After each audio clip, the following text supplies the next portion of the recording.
యేసు రక్తమే జయం పరిచర్య ప్రియ రక్షకుడైన యేసుక్రీస్తు నామమున ఈ ఉదయకాలమున మీ అందరికీ శుభములు కలుగునుగాక. ఇశ్రాయేలును కాపాడువాడు కునుకడు నిద్రపోడు, యెహోవాయే నిన్ను కాపాడువాడని దేవుడు సెలవిస్తున్నారు.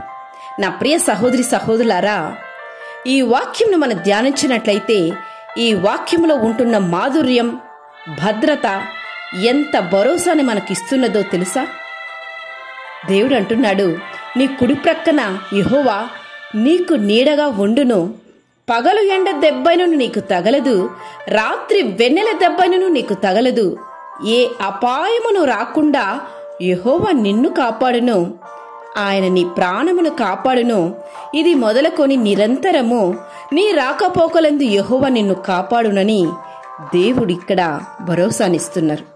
నా ప్రియ సహోదరి సహోదరులారా, ఇంత గొప్ప దేవుడు మనకుండగా మరి దేని గురించి కలవరం ఎందుకు? మన దేవుడు నిరంతరం మనల్ని కాపాడే దేవుడు. యెహోవా పట్టణమును కాపాడని ఎడల దాని కావలి కాయువాడు మేలుకొని యుండుట వ్యర్థమే. మీరు వేకువనే లేచి చాలా రాత్రి అయిన తరువాత పండుకొనుచు కష్టార్జితమైన ఆహారం తినుచుండుట వ్యర్థమే అని వాక్యం సెలవిస్తుంది. కనుక దేవుడు మనల్ని ఎల్లవేళలా కాపాడుతున్నాడు. కనుకనే మనము నిర్మూల కాకుండా వారముగా ఉన్నాము.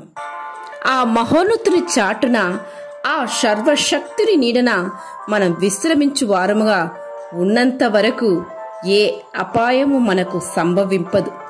ఆయనను మనం ఆశ్రయ దుర్గముగా, ఆయనే కోటగా, ఆయనను మనం ఆశ్రయించినప్పుడు, ఆయనను నమ్ముకున్నప్పుడు మనకు ఏ అపాయము సంభవింపకుండా సురక్షితముగా మనము జీవించేదం.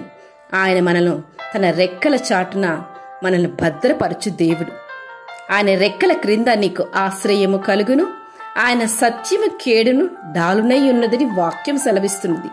అందుకే రాత్రి వేళ కలుగు భయమునకైనను, పగటి వేళ ఎగురు బాణమునకైనను, చీకటిలో సంచరించు తెగులునకైనను, మధ్యాహ్నమందు పాడుచే రోగమునకైనను నీవు భయపడకుందువని దేవుడు ఇక్కడ భరోసానిస్తున్నారు. కనుక అంటే ఏ క్షణమైనను మనల్ని విడిచిపెట్టు దేవుడు కాడాయన.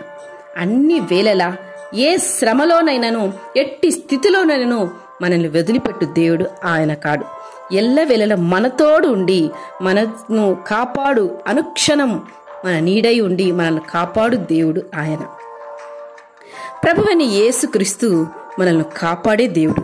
ఆ కాపాడే ప్రయత్నంలోనే ప్రాణం కూడా పోగొట్టుకున్నటువంటి గొప్ప ప్రేమామయుడు ఆయన. కాబట్టి ఆ ప్రేమగల దేవుని నీడలో ఉండటమే మనకు క్షేమము. ఆయనను విడిచి వెళ్లే ప్రయత్నం ఎన్నడూ కూడా చెయ్యకు. నీ ఇష్టానుసారంగా జీవించి ఆయన నుంచి దూరముగా నువ్వు వెళ్ళినట్లయితే అపాయానికి గురి అవుతావు.